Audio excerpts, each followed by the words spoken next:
কবিতাৰ শিৰোনাম জীৱনৰ সুৰ বিচাৰি, কথা শংকৰজ্যোতি, আবৃত্তি নৱমী বৰুৱা।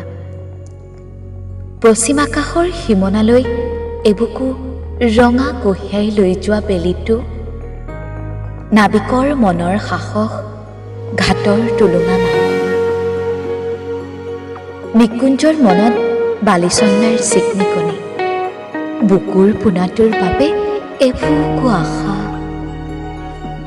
মৰহা ডালফুল ভৰি এজাৰ কপৌ ফুলাৰ দৰে সুখীও আলফুল পাহি মিলিব এদিন চোতালত। শাওনৰ ভৰা পানে দুখবোৰ ধুৱাই নি আশাৰ বীজ সিঁচিব।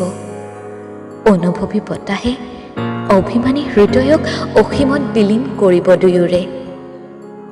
কল্পনাৰ কাৰেঙত ৰঙীন সপোন সিঁচিব আবেগেৰে।